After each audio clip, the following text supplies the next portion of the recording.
let's get started. Let's go to class. Here's principle today. How many people, other than me, have in your business at some point in time hired somebody only to come back later and say, what was I thinking? Why did I hire that person? Okay? In a shop, somebody comes along and asks you to take on a job, and you're kind of like, okay, I'll take it on, only to get into it, and you go, why did I take this job? Right? Okay, and for those of us who are on the product side, we go to a show, we look, we see stuff, and we pick it out, and it's on our showroom floor, and we come back later and go, was I drunk or something? Was she pretty and talked me into this or something? Why did I buy this? Okay? Then that's why we're here today. This discussion that we're going to have is about, I don't want that problem. Or at least I want to diminish the times where I have this problem. I want to do something different. The essence of a business plan is in multiple moments of calmness, sitting down and envisioning what I want my business to be and how I want my business to work, and using it as a guide. Anybody here fly a plane? Nope. Okay, no pilots. Pilots have a thing called a POH, and it's the book. In that suitcase that you see them wandering around through an airport, now it's an iPad, but at one point it was a book. And when they get in the plane and they're sitting up in front talking to each other, they're going through the book. And when there's a problem, the co-pilot grabs the book. To the extent, I got to speak at an event once with a guy by the name of Jeffrey Skiles, which no one knows who Jeffrey Skiles is. But he was the co-pilot in the Miracle on the Hudson. He was actually the person who was flying the plane. He actually, of the two pilots, has more flying experience than the one they call Scully. And he told me the story that when the incident happened, this was an Airbus that they were flying, but all of his flying experience was in a Boeing. And this was his first day to get to fly an Airbus after all of his training. And he was explaining that, everybody knows how it came out, all lived, and everybody walked away from it. And he told me the story that when it was over with, Airbus got he and Scully and flew him to Paris. And they said, we're trying to figure out what you did. They said, there was very little communication between the two of you. And he goes, yeah, we've got the POH. Okay, check this one. And he says, the problem is not unusual that you run into birds. He says, but we ran into birds at 3,000 feet. You normally run into birds up in the 20-some-odd thousand foot range, so we don't have a whole lot of room to solve problems. And they said, well, we've been trying to duplicate what you've done, and we have had all types of people go through the simulator, and no pair of people that we put in the simulator have been able to duplicate what you two did. And he says, well, that's real easy to explain. He said, where we weren't in a simulator. He says, we didn't have a choice. There was no walk out the back and try it again. It was either we get it or we die. Okay, that's a POH. It's a business book. That's making the plan. Here's where I want my business to go. Here's how I want things to happen in my business. You're not going to sit down and say, I'm going to spend this weekend and write it. You're not going to say, I've written it and it's there and it sits on a shelf. If I were to come and look at your business and you had the business book, I want to see the book. And I want you to go, I don't want to hear this, well, it's here somewhere. Give me a minute to find it. And when you look at it, I want to see it that it's messy. There's little notes in it. If you are a cigarette smoker, I expect to see the tar smudges on the side of the page because you've been going through it so much. It's that kind of a valuable book. That's what it's there for. So here's where we start. I gave everybody a piece of paper when you came in. If you've been in my classes before, you know what this drill is. If you're new, well, then I'm going to say, where you been? I've been at PRI for years. You haven't come to one of my classes yet? I got another one this afternoon. So I come from a business family. Next month would be the start of, if my great-grandfather was still around, the 101st year of our family business. So we've done this a whole lot. I'm fourth generation. And I know pretty well how to run a business. When that's all the family's ever done, that's what breakfast, lunch, and dinner discussions are, is what's going to get done today. But when I got asked to teach, because we did things differently in our business, I decided I needed to go to school also and learn. Here's the biggest lesson I learned of it. Adults are not good students. Why? Okay, for many of us, the last time you sat in a classroom was this weekend last year. True? That's it. If you were a kid in school, okay, like probably these three youngsters over here, this is another day in class, right?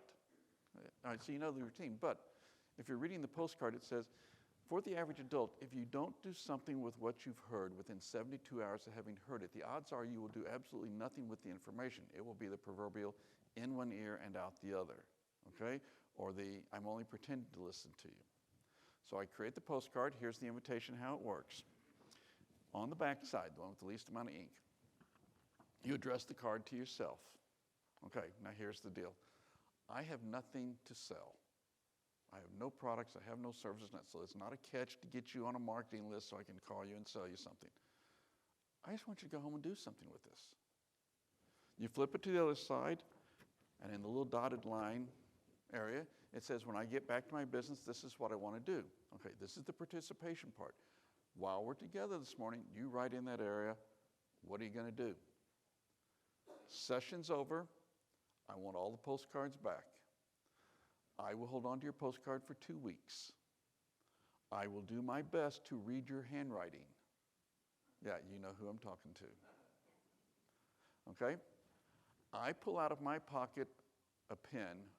My pen writes with green ink. I use green because it's the color of money. And money is what we're here to talk about. That's why we go to business classes. It's all about money. And I will add a note. And on the 14th day, I'm going to buy a stamp. I will cut out this part of the postcard. I'm going to mail it to you. Now it's up to you. You determine what you're going to do with it. You throw it in the trash, it's your business. But I hope it eats at you. Whatever it is you said you wanted to do, I hope it kind of eats at you, and you hold on to it and you decide that you're going to do something with it. Okay, anybody here from outside the States? Okay, good. Then it's cheap postage. Okay, good. You know it costs $1.50 to send these things outside the United States?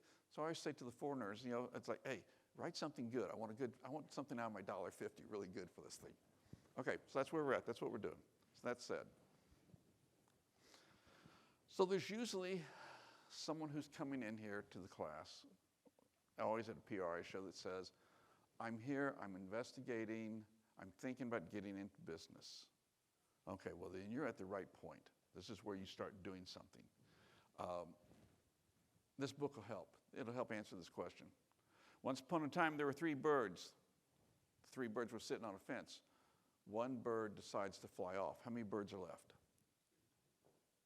2. Good guess. It's wrong, but it's a good guess. 3. There's still 3 birds. See, he decided to fly off. He didn't do anything about it, but he decided to fly off. This is the same thing that happens in a lot of business classes. You decide you're going to do it, but you never quite pull the trigger. Now, does that mean from that I'm telling you, if you write the business plan, you go and you do it? Absolutely not. Because in a lot of people's writings of the business plan, you can see the failure written all over it. For example, I'm going into this business in this community because somebody was here for years and they closed up, and I'm going to be the replacement. There may be a reason why they're not there anymore. Like there's no need for it. Okay? There's not a place for it there. There's someplace else that people now go. Just the idea of someone who sometimes runs a bad business or a business that leaves is not the reason why to have a business there. It may be a partial reason to say to expand a business that I have, to add something to it. There may be peace. But that's not a sound reason why a person should take and go and open a business, just because something left or there was a hole there. It doesn't work that way. So I had this person from the Northeast several years ago and said, I'm going to start my business. The person worked for Verizon. This is, all right, and just, loved the industry enough. This is what they wanted to do. Okay, so he wrote the business plan and said, would you read it for me? And I go, sure, I'd love to. I have no hobbies in life. Nothing fascinates me but a business. If I'm going to sit down at night and I'm going to read, I want to read a business plan. I want to see what somebody's doing. That fascinates me. Or I like going to look at people's businesses. That gets me. When my wife travels with me, we'll walk in someone's business and she'll go, you can't turn it off, can you? And I go, no, I'm studying this business. I'm seeing why they did this. How did they do that to this work? Or going into a place like a restaurant and having an experience and going, what got to me and what didn't get to me, and what do I do in my business that I could copy from a restaurant? We get more and we get better ideas from someone who does not do what we do, from a totally different industry, because when a person is doing business somewhere, they don't do business with a machine shop one way and business with a grocery store someplace else. We don't think that much. We just are doing business. What did you experience that you liked? What did you experience that you didn't like? So this guy sends me the business plan. And he calls one day and says, well, what about it? And I says, well, a couple of things. Number one, I said, I see that you wrote this using Microsoft Word. I said, Microsoft Word has a feature called spell check. Apparently, you've turned it off. And Microsoft Word also has a feature that does sentence structure, grammatically correct. And apparently you've turned that one off too. And then when we get into the numbers, your numbers don't add up. I mean, literally, they don't add up. You've taken an Excel chart, you don't know how to work Excel, but you know it's got numbers in these little cells, so you're just putting numbers in it. Okay, if I'm doing the math on an old-style 10-key calculator, your numbers don't add up. Your math is literally wrong. And the other part is, you're telling me all this stuff about your business. If you could achieve what you've put in this business plan, you would be like the best business person ever, because you're saying you come to the industry with absolutely no knowledge of how to run a business, and you've just made up all these wonderful, fantastic numbers and phrases and stuff, and it can't happen. Okay, you might as well take the money and go to Vegas and play with it to get it there. He didn't do his homework. He didn't research it. He really didn't know where it was going. He probably went to the library and got a book on how to do a business plan, and that was it. He used multipliers. Okay? Multipliers, an example for an existing business is that you say, here's my business this year, and for 2024, my plan is to grow business by 8%. And so when you look at each of the 12 months, each and every one of the 12 months, business is up 8%. And you look at, say, electric, and you go, well, each and every month, the electric bill is up 4%, and you put multipliers in it. Okay, now that's not going to happen. Whether it's an expense or income, that's not going to happen. You might have an 8% sales increase for the year, but you are not going to do 12 months in a row that it hits 8%.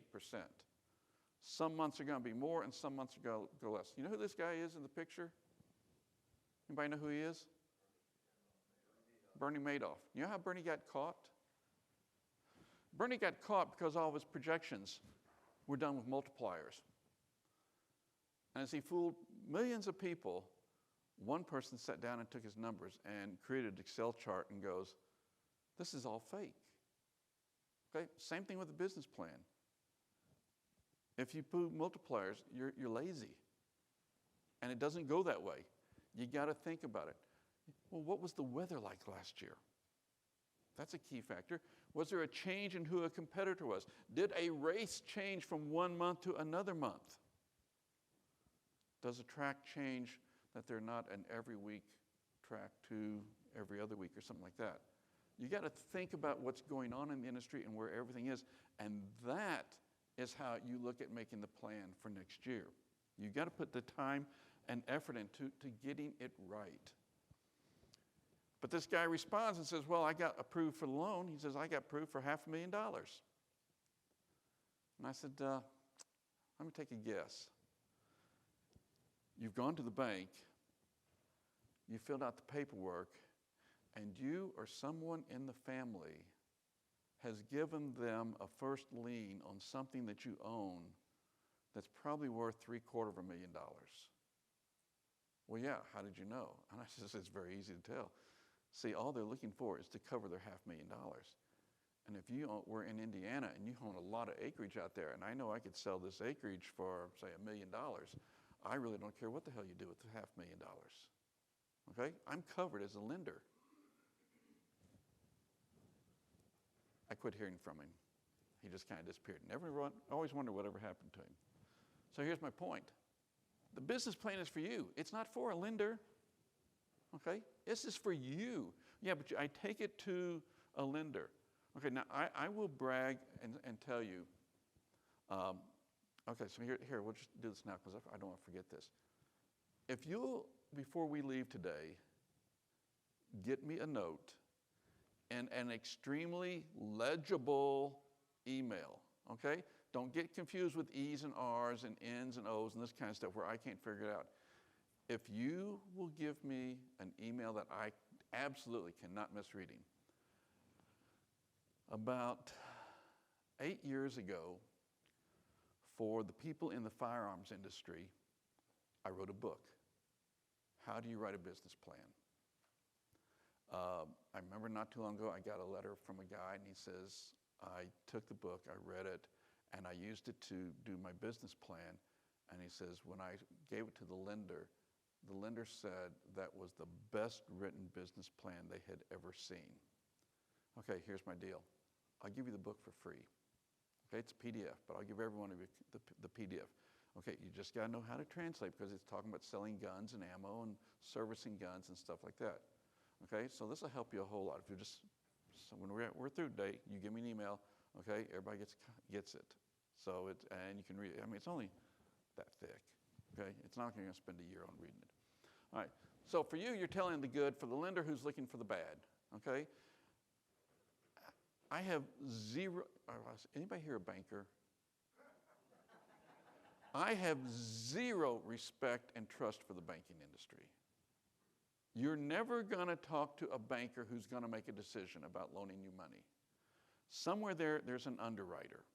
That's a person hidden in a box someplace else, like in Charlotte or some other part of the country, who is going by a chart and checking off things as whether or not you do it. I have watched the ugly part of it. I watched a person get a call, and this thing was, I don't know what this is. This is a loan officer. I don't know what this is, but the underwriter says they need an income balance sheet. I'm not sure what I'm looking for. Well, this is simple. There's a thing called an income statement, and there's a thing called a balance sheet, but they're not one item together. Okay? And you tell me that you're a loan officer in a bank and you don't know what this is. When did you take a class in accounting or anything business? High school? You know, what do you have, like an English major or something? And you know, you've never gotten to it. That's why I have no trust for them. Okay? When you're making decisions, the business plan is for you to tell you where you're going and what you're going to do. All right? And when you are having that thought that says you're going to do something different than what the business plan is, you're going to sit down and you're going to look at it and going, wait a minute.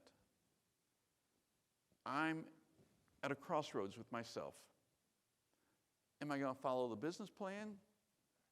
Or what is it here that makes me think that I go against what I said in a moment of calmness and wrote this out? Why am I changing my mind here? And you have that little argument with yourself. Okay, well, if you say I'm going against the business plan, then we're going to take a time out here and we got to go back and change the business plan. And then logic it to yourself. Why am I going to change this? Why am I making this thing go differently? Another one why I don't like bank industry. On this postcard, several years ago, I got that comment. Is that scary? Okay, so when you're sitting, if you're doing something in your business and you're going to borrow money to grow your business, and well, I took it to the bank officer and this is what they said. Okay, really? You want to listen to that person? I'm just not finding it. I'm not finding it that they really know what's going on. The corporate banking world has gotten very different.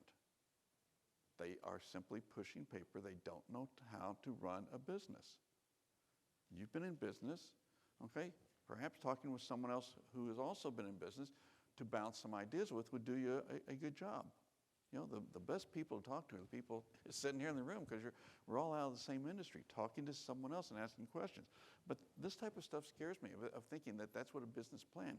You write it to go get money, and then you put it on a shelf, and you're done with it. No, you're not. We got a lot to do with it. So my suggestion in building it, a 3-ring binder. Okay? Because it's got to be there somewhere. I don't want a digital file sitting somewhere in a computer. I want a notebook. I keep it close at hand. This is who I am. This is what I do. So I needed to start with a book. I'm a visual person. You know, maybe if I got a sign in front of my building, I put that inside the clear plastic sleeve on the front. This is me. This is my business. I'm going to start putting all this together. This is going to tell me how to fly this thing. So here's a business name. And you think about why you picked the name and how you picked it. You know, I think about it, the firearms book, and a guy came up one day and said, well, my buddy and I, we're going to open it. We've already got our names solved. My name's Andy. His name is Ken. And we're going to be AK. And I said, oh, this is going to be awesome. I said, how you doing with dealing with the media? Huh? I says, think about it. This is AK Gun Store. The first time there's any kind of incident in your area, who do you think all the media is going to come running to? Who do you think people are going to line up to protest in front of? It's you. But even to the point that in picking a name, things like if it's J and R, how are you going to get the domain for that? Is it JANDR? Is it J&R? You got to look at all the details. How's this going to work out? Who the key players are in the business? All right. Where are we located? Info on prepare. Okay, this is very adamant. You don't go online and find software to do this, and you don't hire somebody to do it. To which one point after I taught this, someone says, okay, well, can I hire you to help me do my business plan? I go, what did I just say? Why do you not hire someone? Because you don't own it. There's a guy I know out in Idaho that helps people. And when you type in the name of your business, it populates through the whole document. Okay, that's easy. That's just a little trick with Word. But when I saw one of his plans, and it's got all this Excel chart, I told one of the people who had done it, I says, you know, there's this little red triangle that shows up in Excel. And when you click on it, and it says show note, okay, and the note says, this is where you put such and such numbers. You want these numbers to be really good. Okay, you don't do stuff like that. A business plan cannot be rubber stamped off of someone's template. This is you writing. This is you and your story about your business. So no prepare, no software, none of those pre-done things, okay? You go to the office supply store and you get that tab section, you know, where like 1, 2, 3, 4, 5 type of thing. And so you're going to divide the book in sections, and your table of contents is going to tell you how to get to something very quick and very easily. Then we're going to start talking. This is probably one of the most important parts. Here's my vision.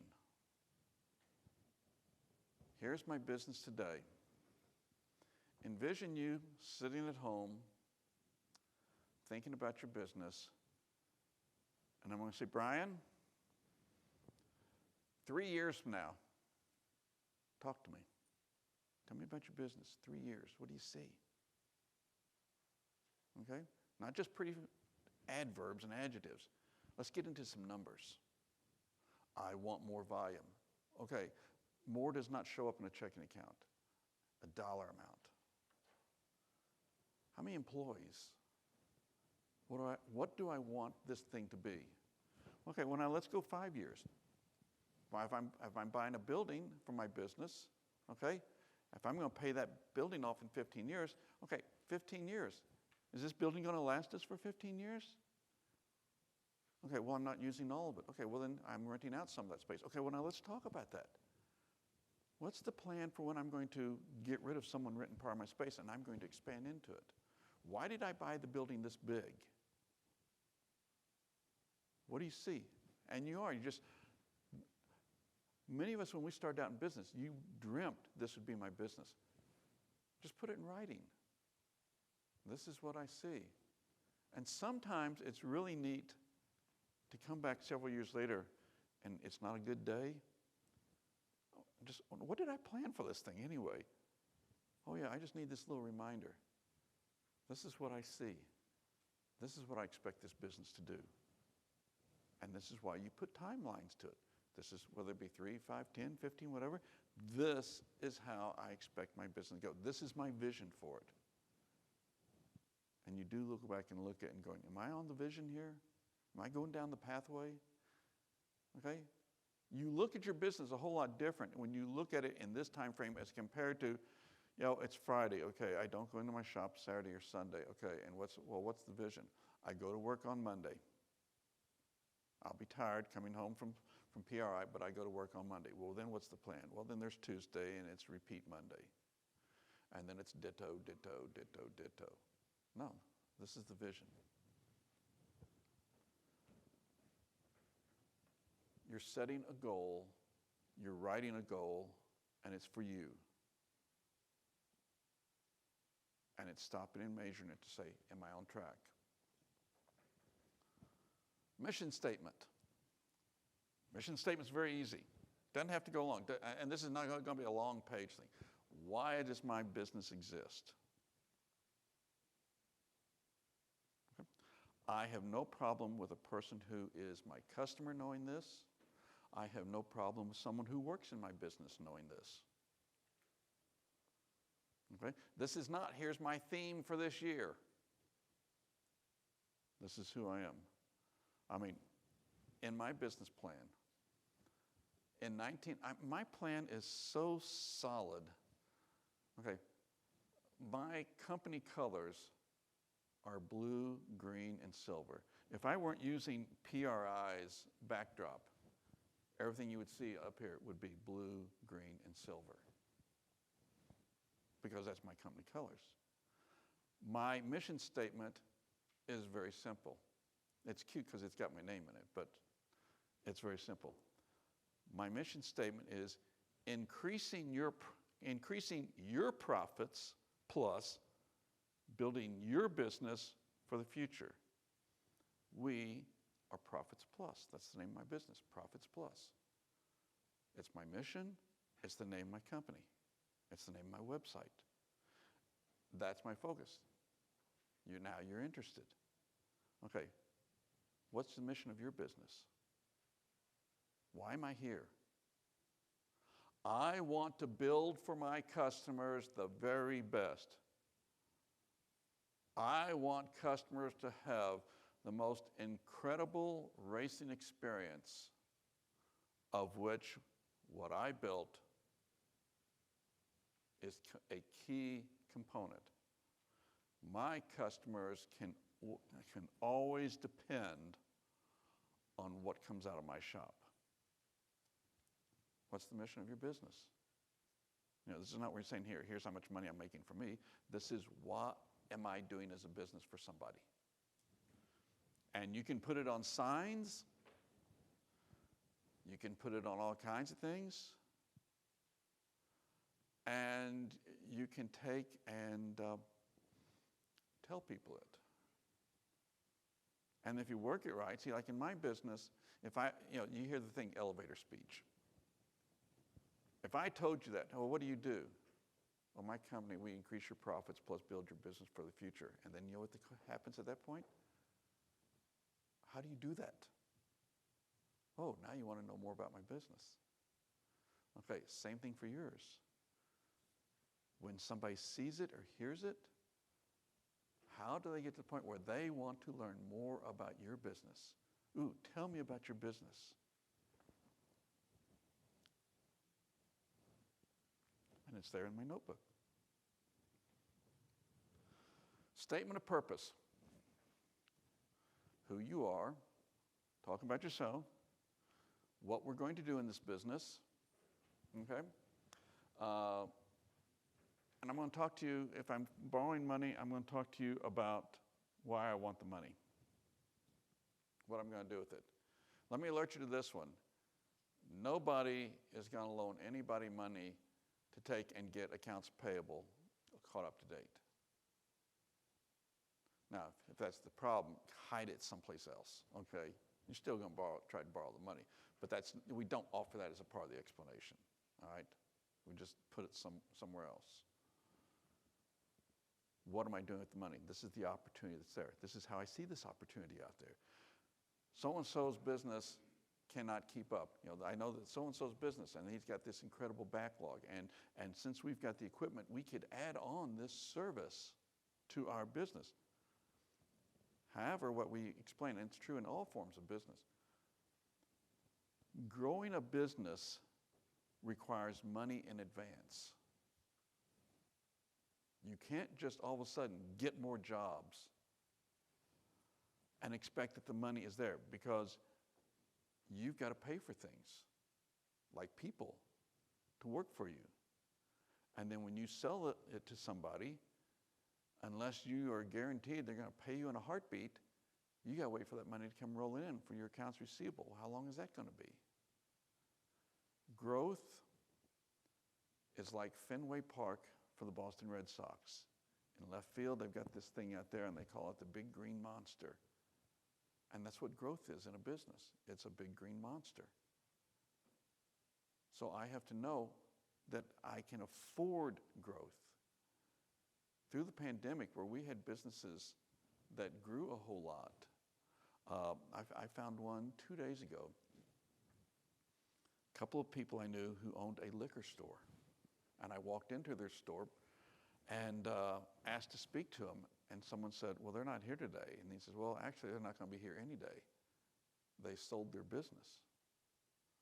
Well, they'd only had it for like 7 years.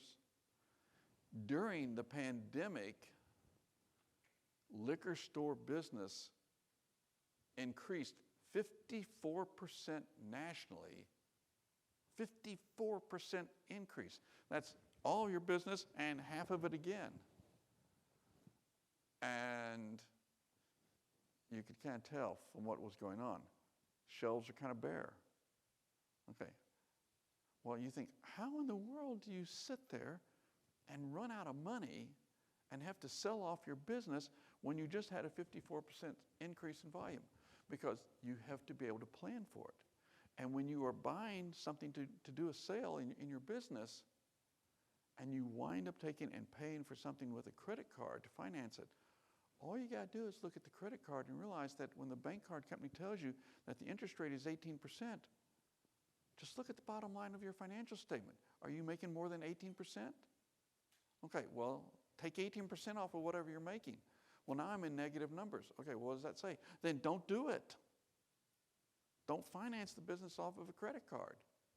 It can't work. And here are these people who just went this tremendous volume of increase, and they ran out of money. So, how am I going to make it work? Book suggestion. On my website, okay, profitsplus.org, you can spend a lifetime because there's over 1,000 pages to it. But I have a page that's just books, just business books. There's a couple of, I counted them the other day, I think it was 291 books I had listed on the website. On Purpose Business, I think the author's name is McCarthy. It's a good little book to read. To which I sarcastically add in reading books, they say that the average small business owner does not read books. And I say, I think that's why they're average. Don't read a book. Don't see, and I don't mean Tom Clancy, John Grisham, or Sue Grafton, any of that stuff. I mean a book that teaches you how to run a business. Like here's a good one. if you need to get your batteries charged up, I mean, like, hey, I'm feeling kind of down in the dumps, let me tell you a good book. Grit. Go find the book Grit. Just Grit. I think her name is Angela Duckworth. And the essence of the book, you know who the most successful people are? Are those who have a passion and the perseverance to go through. The passion for what they do and the perseverance that they are going to drive through just to do it.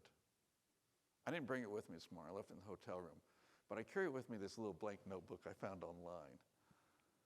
And the title of the book, there's certain people I always want them to see it. And it says, "The list of people who underestimated me and how that worked out for them." You know, I have a few people, that won't work, you can't do that. Oh gosh, don't throw that down in front of me, dude. You know, you just made me do it.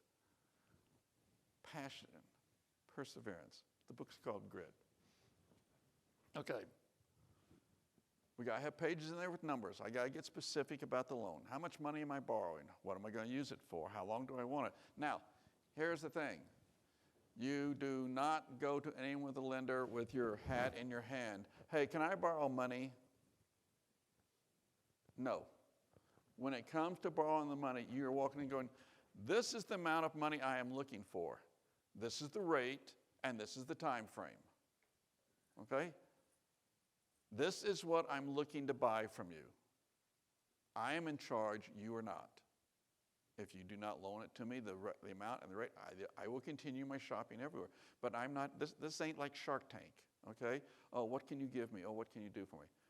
This is my plan. Okay, well, your interest rate, which is here, and my interest rate, what I've said here, okay, your interest rate does not work in my plan. So I'm not here with I'll take what I can get. Okay? When you do this with people who are lenders, okay, it's a scary experience for them. It's like, damn, I'm talking to a business person. This person knows what they're doing. And you're telling them, you got to take this to your loan committee. This is what I want to borrow. This is how I want to borrow it. This is what I'm going to do with it. Okay? This is the growth it's going to produce. This is what I get with regards to my margins. This is what I get with regard to net profit. I got a calculator on my website.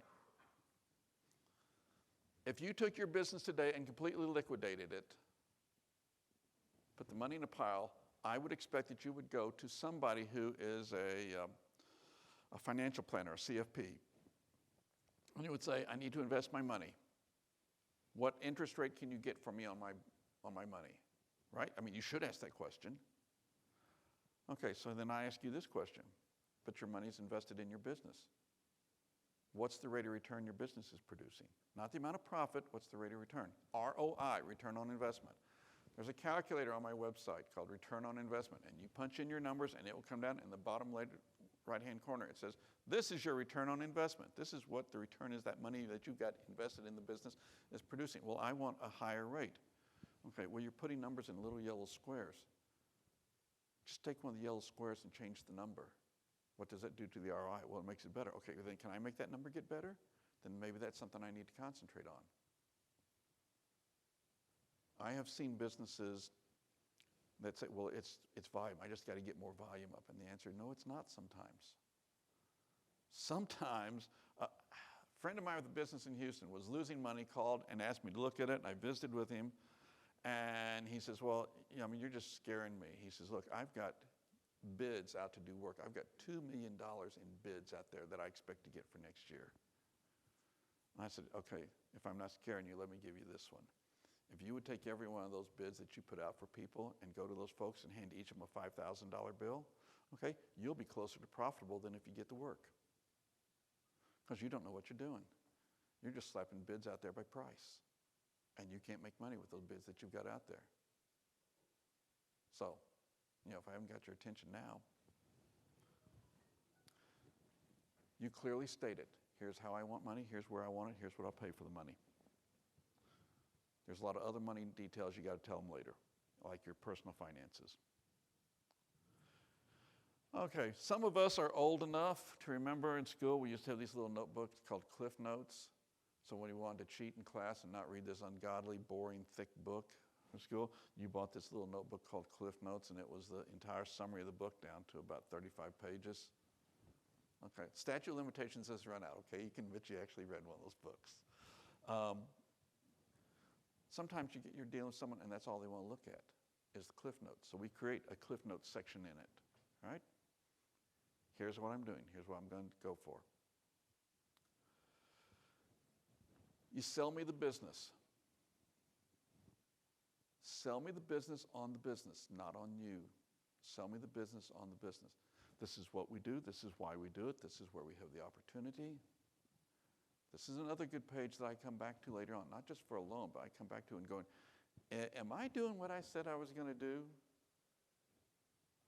Or am I looking at the business today and think I've been here for 10 years, and I look at where I said I was going to be 10 years, and here's where I am, and I'm going, how did this happen? And it's just, I got from here to here, but it was kind of all over here. It just kind of like, things just kind of happened in my business. Where's the business going? It ties back to the vision statement. This is where I wanted to go. Remember I said when we started, how many of us have taken on a job and going, why in the world did I take on this task? That was stupid of me. I shouldn't have taken on that job. Sometimes when I'm looking at a job, I need to go back and open the notebook and look at this page and go, nah, I don't think so. Why? The learning curve may be more than I need to spend time on it. So now you got to tell me the story. You got to sell me the story. Because you got to believe the story. The book I'm going to recommend is called Experience Economy. It's written by two guys, Pine and Gilmore. It's a good book. It's a fascinating book. And in Experience Economy, it talks about, in dealing with people, 5 levels. Now, they don't do it like, I'm taking it and moving it into business. I mean, to me, every book is a business book when you change it right. I'm selling a commodity. It's an item, it's a price, and that's all it is. It's like gas. How many people think you put gas in your car, your truck, and it's just plain gas? Okay, it's a commodity. There's an old expression, he who becomes a commodity last is the winner. When people ask us, what's your price on this? We're into commodity. The next level up is selling a person what they want. The third level up is understanding the customer and saying, that may be what you want, but this is what you need. Tell them this is where I can go.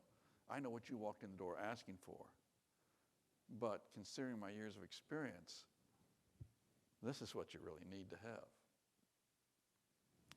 The fourth level is doing business with you as an experience. It's like guys that come in and hang around the shop. It's something that's fascinating. You think about when you go to eat and other businesses that you experience in your shopping, those that are really a neat experience to have. Is doing business with me an experience? And then the fifth level is transformation. Have I changed this person? Have I changed the way they spend money? Whether it's essential spending or discretionary spending, have I changed this person as to how they live their life and what they do? A friend of mine, few of you are old enough to remember this, but there was a time in life where we went to gas stations and there was a little sign that said, free gift with fill-up of 8 gallons or more. Okay, my friend was the person who sold the stuff to the gas stations. You know, like when Esso had the little tail that hang out the side of the gas tank so you knew you had a tiger in your tank because that was the slogan. And the jelly glasses and all the other stuff that they sold. So he did quite well. He retired to Florida. And everybody says, well, you need to buy a boat. So he bought the Marina. And he's having a good time. And he says, well, you know, I see people talking about, apparently in Florida, what you do is you take pictures of the beautiful sunset and go, this is it on Christmas Day. I'm sitting here with my flip-flops on. And you send it to people in Indiana and Minnesota and places like that to make them feel miserable to hire over here. So he went to a store and bought a camera. Sarasota Camera Exchange was the business. And it's like, no, I'm not selling you a camera. See, now here's when I need you down here.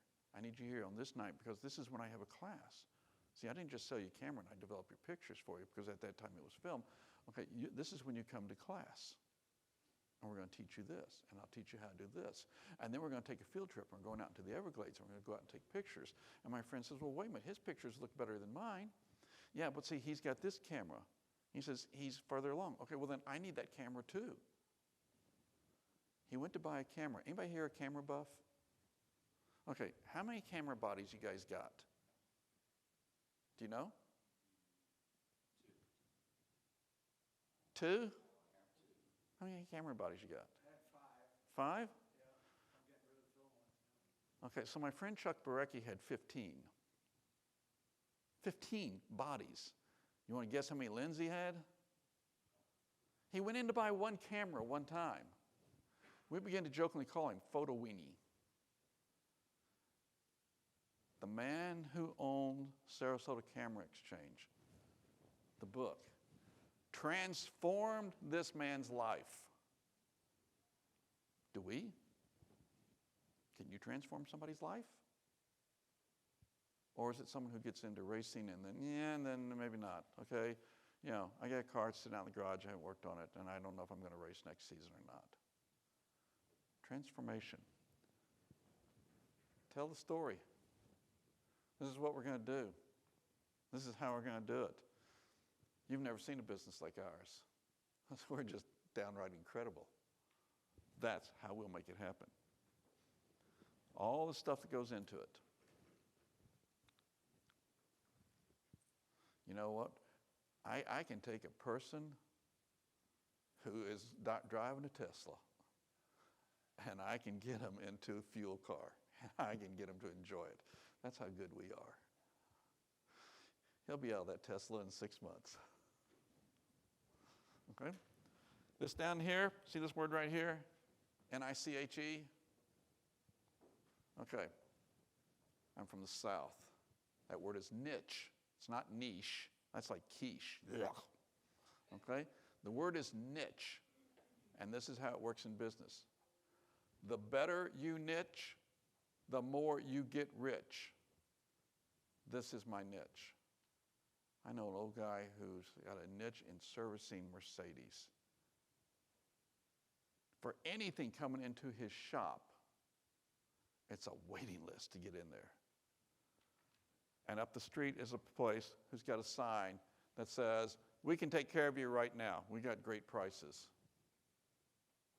If you weren't taking care of your own car, where would you want to go?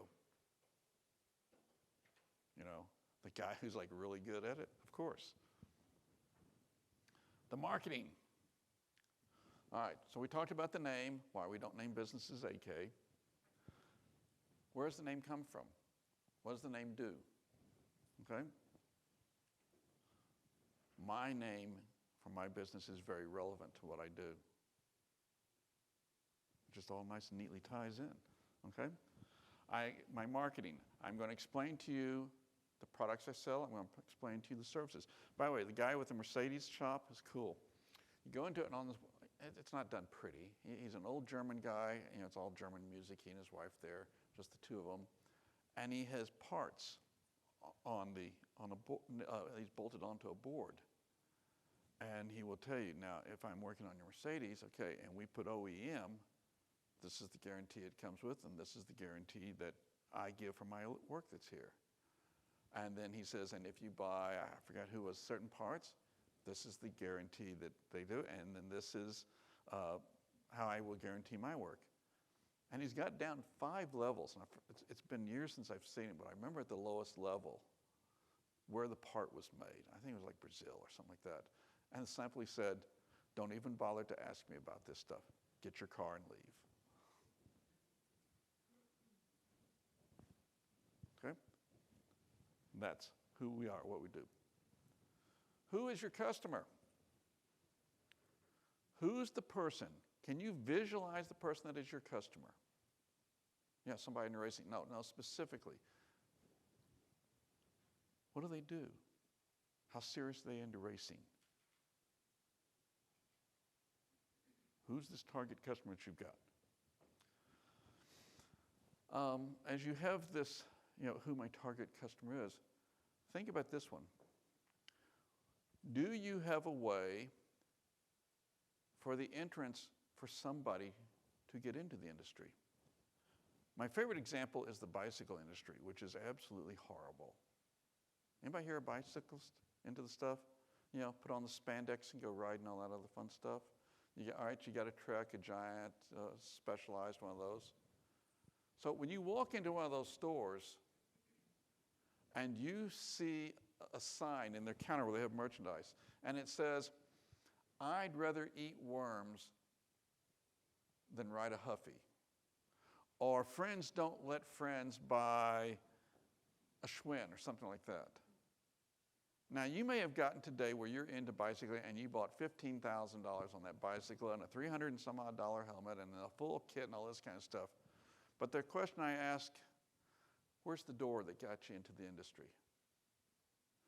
How did you get involved with it? See, with a lot of the people in the bicycle industry, their nose is up in the air like this. And it's like, hey, you know, if you're not driving one or riding one of the big things, then don't come near me. I go, what about the kid who is just learning to ride a bike and he wants to get involved? What are you saying? Hey, kid, when you can afford a $3,000 bike, now show up and we'll talk to you? You know, I don't see the appeal there. I see snob. I see elitist, not exclusive. I see elitist. Do we create doors for people to get into racing, to enjoy it? That doesn't mean I'm going to fix everything, but, you know, where does someone get in if they're not walking in and saying, yeah, I mean, like you, did you spend $15,000 on the very first bicycle you ever bought? Did you have a Huffy? Schwinn, see? But you loved it, and you had a good time, and you got into it, and it's a great sport.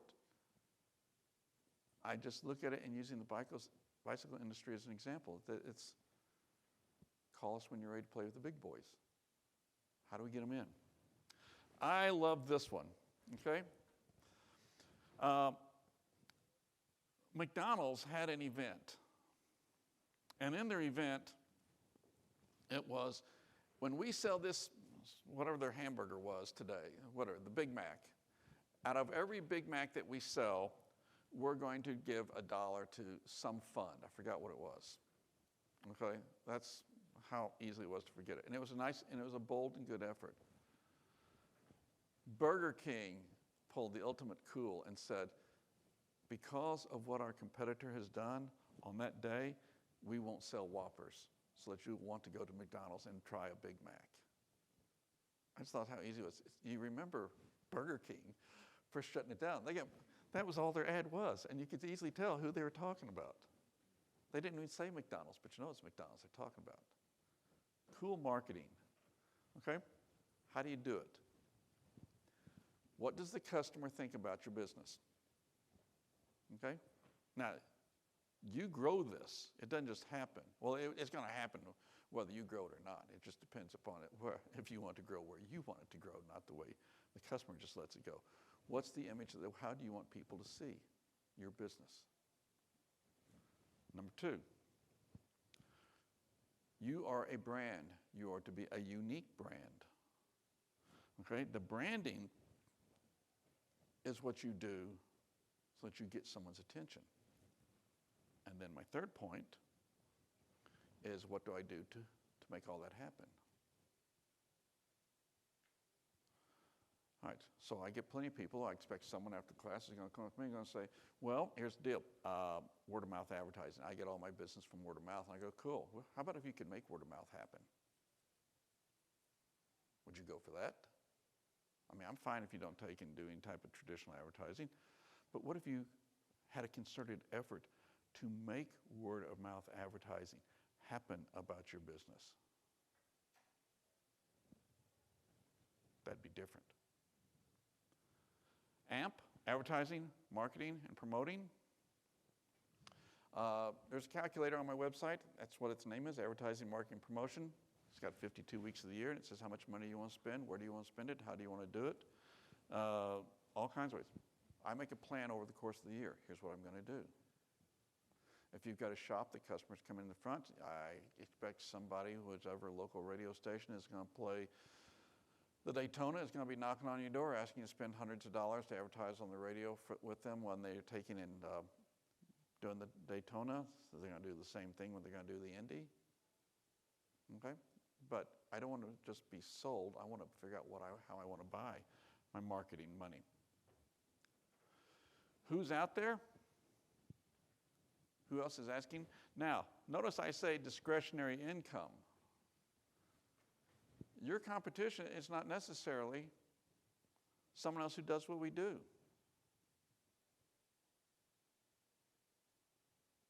Okay? If racing is for someone, discretionary income, it's what someone else would do.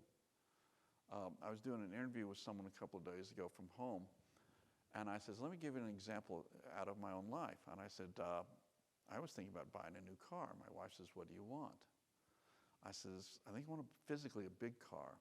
I know I want it glossy black. I want a really comfortable ride. I want decent gas mileage because my wife drives a Jeep and I'm tired of living at the gas station.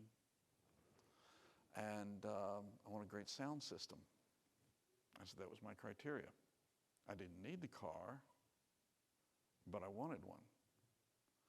And someone said, what did you buy? And I says, I'm looking at it. It's sitting in my living room. I bought a concert grand piano. It got my attention. You know what? It gets great mileage. The seat's comfortable. It's got an incredible sound system to it, and it's glossy black. You got to think outside the norm. Where else could someone be spending their money? It goes back to that 5 levels of selling. Am I getting someone to where this is where they want to be? That this is the industry that they love. Blue Ocean Strategy. Studied 108 businesses. See if I remember all the statistics right. Blue Ocean Strategy compared to Red Ocean Strategy. In Red Ocean Strategy, I'm simply stealing business from my competitor. Blue Ocean Strategy, I'm building something new and different. Of the 108 businesses that did stuff, 38% of the growth that companies experienced by trying something different as compared to trying to just get business from competition, adding something to what they were doing, 38% of it that they did added 61% more profit to their businesses. What else can I do for my customer? What else can I do for this customer? You're already my customer. What else can I do that's in a related field? That's what I'm looking at. What does my competition do poorly?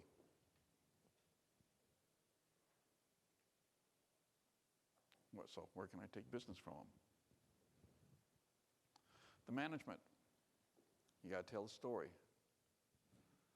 Now, industry experience is good, but not top. I want to know your experience as an owner, and I want to know your experience as to how you understand running a business. I've been racing for 30 years. You know what that means in this industry? Not a damn thing. Tell me you know how to own a business. Tell me you know how to run it. Okay, that's the difference. The fact that I love to race is irrelevant. Tell me you know how to run a business, because that's what we're here today doing, talking about running a business. You know what that picture is?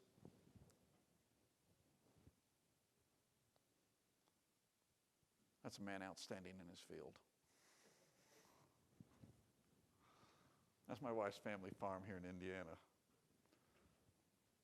Tell me, because we're not talking about racing at this point. We're talking about owning a business, regardless of what it sells or does. Tell me where you are. Let's talk about who you're going to hire. I've mentioned that one right off the bat. Anybody ever hired this person? He's dead now. Anybody ever hired him? You remember Dumbfart? He worked here. All right. Who are you going to hire?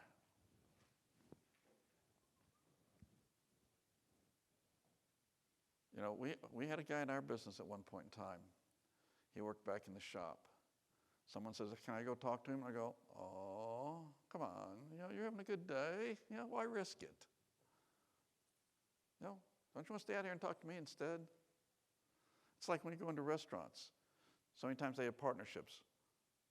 There's a front-end person and there's a back-end person. The front-end person's cordial. The back-end person, okay, he works around knives. You do not want to be around that person. Okay, because a lot of them, they have zero personality. They talk to food and knives and stuff. And, you know, who are you going to hire in your business? Okay? How are you going to teach them? Our business, Every other Thursday night at 8 p.m., everyone that worked in our business was paid and required to come to a 1-hour school. Everybody, no matter what you did, because we were a team and we worked together. Not everyone had to learn how to do everything, but you had to learn how to work with somebody, and you had to understand what it was they did. Well, yeah, but I work in the office. You still come to school. Why? Because there's a part up front where we sell, and you don't say, hey, you need to talk to them. I just work in the back. Nobody just works someplace else. Everybody is to learn what goes on in the business. It's like being on Southwest Airlines. To me, it's incredible, is watching one of their planes after they land and watching pilots helping people off planes, people in wheelchairs. Seeing everybody on the plane go through and pick up the trash and stuff to clean it up. You can tell they work together as a crew. And then I see other ones where they just walk by, get off the plane and leave, and it's somebody else's problem. Herb Kelleher from Southwest. We hire great attitudes and we'll teach them any functionality that they need. Within Southwest training, they put people in a classroom like this, and they say, everybody's got pen and paper, and now what I want you to do is, each of you are going to come up on the stage, and you're going to talk, and you're going to tell about who you are, you're going to tell a story, you're going to do comedy, you're going to sing, whatever it is, and you got 15 minutes to prepare. At the end of 15 minutes, they go, okay, everybody, now we start, and the first person comes up and does it. And most people think, well, what they're doing, they're watching to see, am I funny, am I engaging? No, what people from Southwest are doing, they're watching you in the aisle because you're sitting there and you're still taking notes. Everybody got 15 minutes. You're not paying attention to your future coworker. You're not a partner player. You don't get hired. Said everybody take 15 minutes. Now, do you concentrate on who you work with? Just an interesting test. This book, Entrepreneur's Guide to Forming a Small Business Entity. Author is Mike McCormick. He's a CPA in Cincinnati. There are 6 legal entities in the United States. I don't care how many years you've already been in business. This would be a good book to read. Is this one that's right for me? Why do I have this? Well, I leave that to the lawyer. I don't leave anything to anybody. I'm a participant in everything because it's my business. That book will take you at least 45 minutes to read, maybe 50. Great book to look through.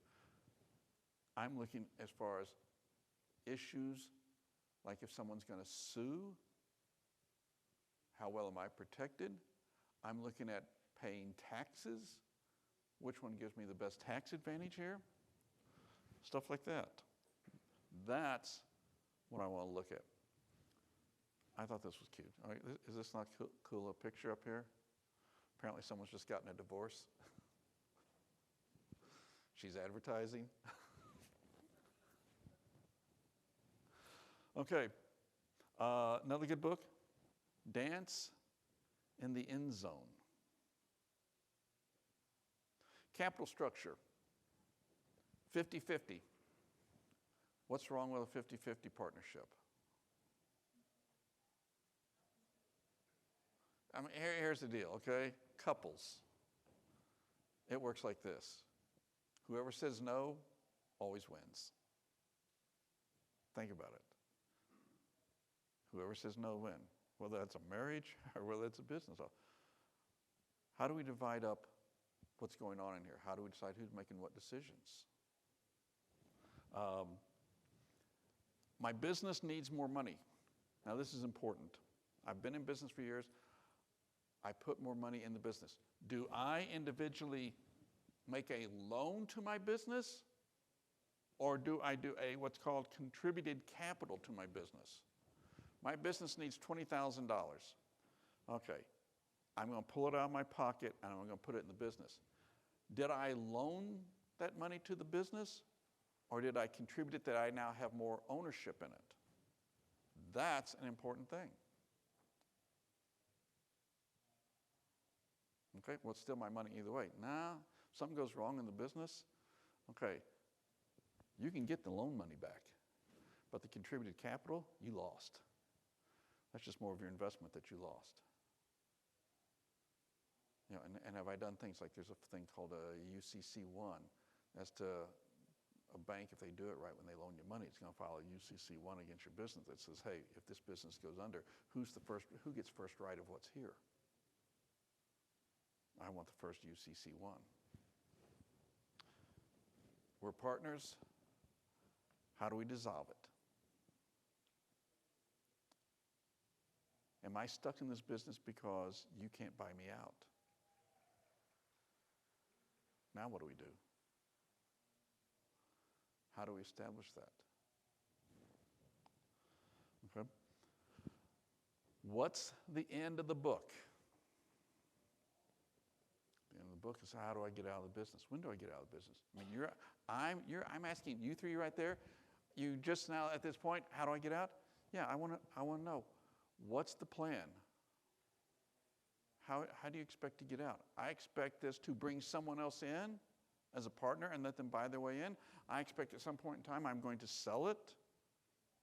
This is my goal. When I have reached this is where I want to get out.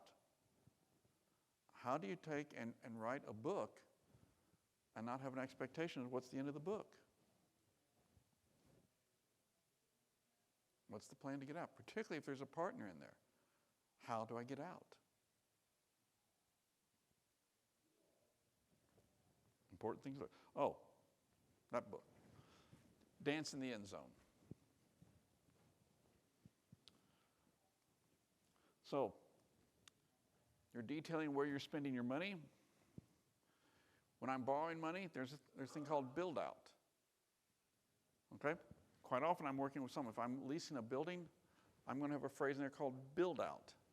I am renting this building here and there's nothing to it. There's absolutely nothing. In the lease, are you giving me an allowance of build out to get lights in, heating and cooling? If I'm doing it for borrowing the money, that's build out there. I need to get this shell to look like what I need it to be to run the business. What do I need for fixturing in here? If I've got a showroom out front, what equipment do I need here? What inventory do I need in this business? How much staff do I need on hand? Because we don't hit the ground running right off the bat. And what other expenses do I have? I've probably got some legal expenses in starting this out because I'm going to form a corporation of some sorts. Okay, that comes into play. A budget. I have to create a budget. This is what I expect this business to run with. It's written. It's numbers. It looks like a profit and loss statement. It is. Actually, if I'm creating a budget, God, I hate these stages. If I am creating a budget for a new business, yes, I've got to estimate all 12. If I am a business already in existence, okay, this is all the budget is. You take your last 12 P&Ls and you lay them out. And you look at every single number on there and you use a pencil with an eraser. Okay, that very exact tool, pencil with eraser. And you draw through each item. This is what happened. This is what I think will happen. As I spoke earlier, none of that Bernie Madoff crap. This is what happened. This is what I expect will happen. So I've written out 12 budgets. Now, I go 3 months down the line. I look at the other 9 yet to come. All right? I'm going to create 3 more because I want a continual 12-month of a budget. I don't want to do this. It's a calendar year, and so it's December. Now I create the next year's budget. I don't want to run from 12 to nothing and then start all over. I want a continual 12 budgets ahead of me. And all it is taking a pencil. And this is what I expect to happen. But after 3 months, I go back and look at it again and go, is there anything that's happened in the 3 months that caused me to use the eraser and change the numbers? This is the same thing. Accountant, I'll create you a budget, or I'll sell you the software. It does not have to be fancy. It's like, anybody see the movie with Robin Williams called Man of the Year? Anybody remember it? He was the late night talk show host, and then he wound up running for president. And he got to this point where he was being sarcastic on the show one night. And he says, this is the American government. He says, we're putting men into space. And he says, millions of dollars.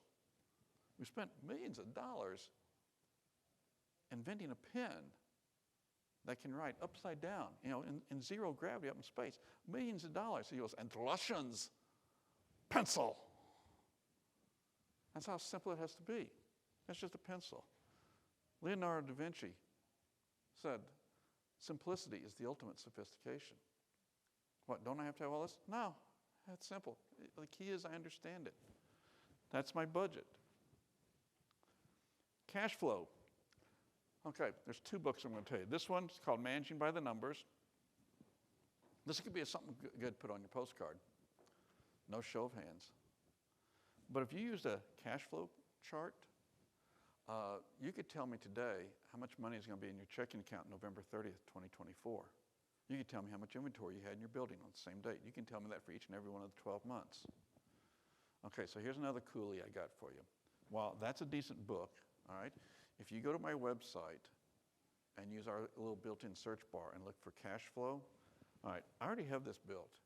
There are 2 forms of accounting, cash-based accounting, accrual-based accounting. I got them both up there. They're Excel templates with numbers in it, so don't pay attention to the numbers. Change them to yours. But it will tell you exactly where the business is going in a year. Will I have money each and every one of the 12 months? The bottom line comes right here. Here's how much cash I'll have at the end of the month. Okay, right there. That's kind of important. If this were a business, let me give an example. With this business right here, $17,500 sitting in an account on the 1st of January. At the end of the month, there was $9,445, which is the same number as this. Okay, last of January is the 1st of February.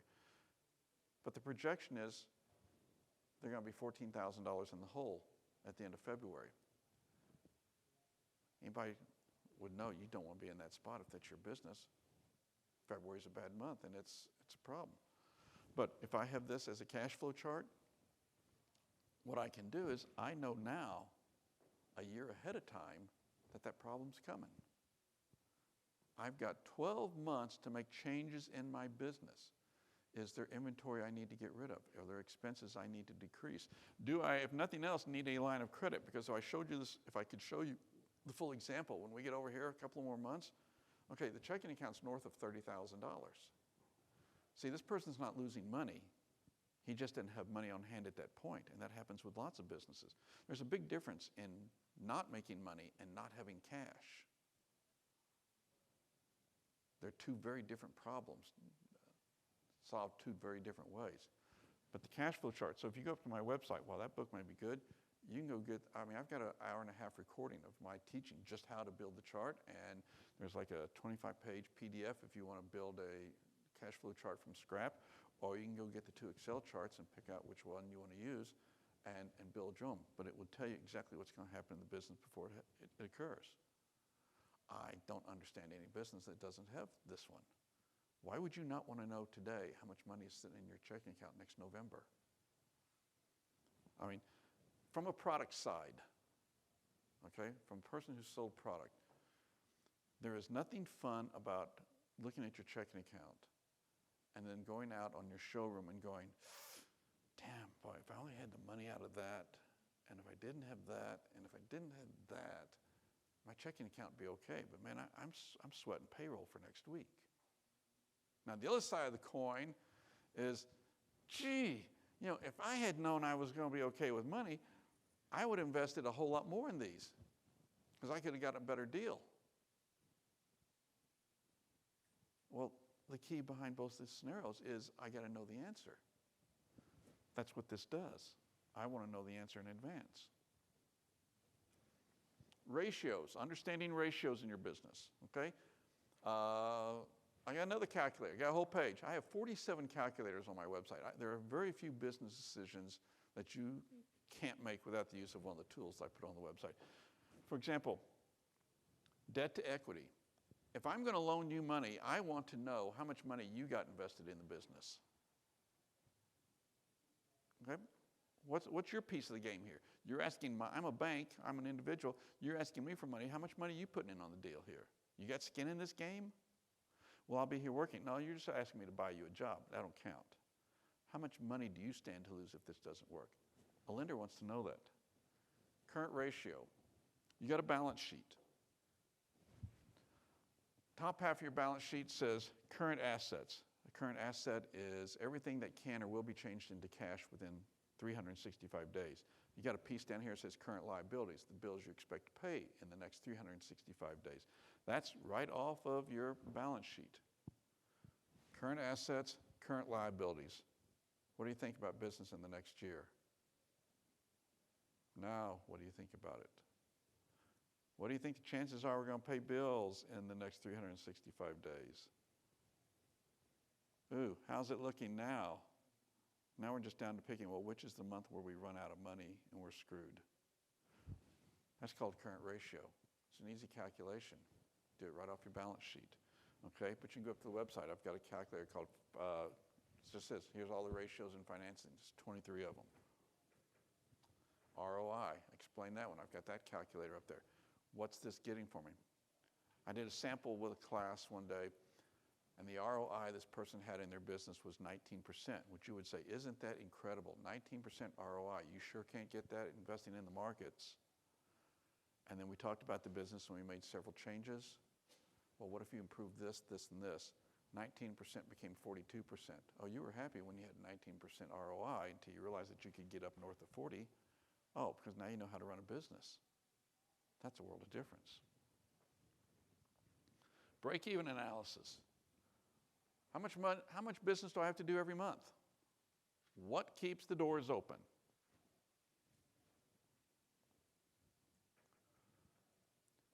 You will be expected to give your personal finances. Absolutely, because you're the business owner. You're going to have to share that with them. On loans, you should expect that you're going to have to personally guarantee it. If you're leasing a building, you're going to expect that you're going to give it. However, particularly with the lease, you can negotiate. If you're signing a 5-year lease on a building, to say, I'll personally guarantee it for 2 years, and after that, the business is on its own. It's just a negotiating point, and commonly done. But you also look and go, well, now, if you look at little tricks like this. I'm personally guaranteeing this. I'm married. Okay, who owns the house? Well, we both own it. Okay, well, then they can't come get the house. I'm not practicing law. I'm just showing you little things. Okay, well, I have a Ferrari. Okay, no, she has a Ferrari. She just lets me drive it occasionally. Okay, you can't touch the Ferrari. It belongs to her. That's the kind of stuff that you got to pay attention to. Book, Flight of the Buffalo. Incredibly good book. Thick book, boring in the middle, good on the beginning and on the end, okay? But it's the essence of how are you at running your business. With Flight of the Buffalo, the story's like this. Buffalo, like dogs, have an alpha animal. And all the herd follows that person, that buffalo does what it says to do. In old days, the buffalo hunters would simply stand on the bluff and watch the buffalo herd and figure out who was the alpha buffalo. And the sharpshooter would kill the alpha buffalo. Boom, down he goes. The rest of the buffalo do not go anywhere. They simply stand there because they're waiting for the alpha buffalo to tell them where to go and what to do. So then the rest of the hunters can come down off the bluff and walk up and just pick out which buffalo they want, and just bang, bang, bang, and kill what they need for the meat and for the hide. Business is a lot like that. If you're an alpha person in the business, your employees will stand there and wait for you to tell them what to do. On the other hand, the flight side comes from the geese. When geese fly in formation, okay, that V formation is aerodynamically correct. The hardest working goose is the one in the front. And when they tire, they drop off and come to the back, which is the easiest because they're pulling on the draft of everybody else. If a goose gets hurt or a goose is sick, 2 of the geese drop out, the sick one and the good one, to which the good one either waits for the buddy to get well and they both come back, or the buddy dies and then they come back. The analogy of the book is, how do you run your business? You a buffalo or you're a goose? Well, I want to be a buffalo. And I go, and then there's your problem. You want to be a buffalo. Learn the lesson from the goose. How do you run your business? We created a book and are playing a second book. It was called The Owner's Manual. Another 3-ring binder. Everything in the business that needed to be done was detailed how to do it, because it can be done in reputation. All right. My favorite example, it came out of our business. The system wasn't heating and cooling correctly, and the guy came in to fix it, and he says, when's the last time you changed the filters in this thing? You're supposed to change these. Yeah, it's just like your house.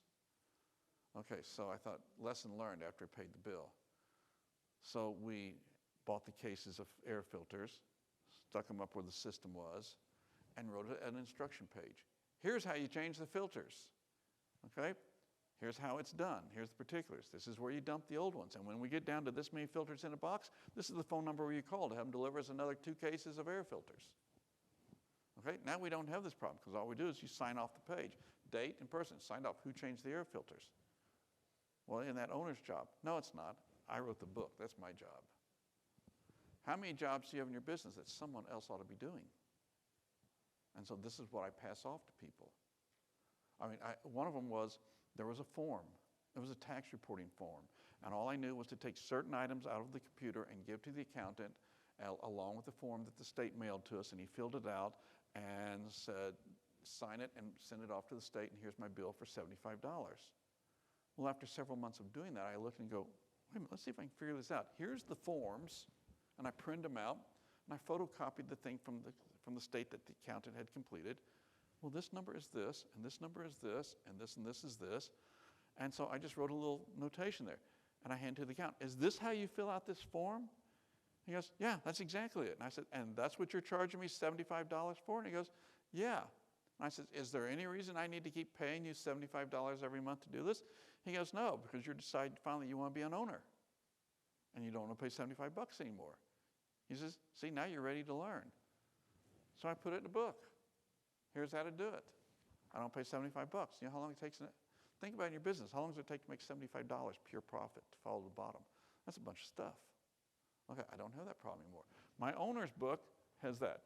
You can create YouTube videos to put alongside of it. I can delegate it. I can create a procedure. Okay, if I can't delegate, I can't grow. Why? Because I'm going to be doing all kinds of crap. I can hire an employee. I can hire a manager. I cannot hire an owner. That's me. So what do I need to do, and what can I pass off to everybody else? Now I can go do owner stuff. It's a chore. This is not something you're going to go home and do this weekend, or at least not have it done. And you are never going to have it done. You know, so someone puts on the postcard, don't put this on there. I got to go home and finish my business plan. There ain't no finish to it. It's an always work in progress because the business grows and the business changes. Remember, if it's really neat and legible, so I can read it, I'll send you the book that I wrote on how to write the business plan. Okay? Very easy to follow. If you could follow me today, you can follow it. Just make sure that you take and do the postcard. Oh, one other thing on the postcard. The back side, if you put notes on as to what you're going to do, make sure on the other side that you did actually take and address it to yourself. I always go home with a couple of them where it's like, wow, great ideas. You know, I can't hand it to the mailman because you didn't fill it out.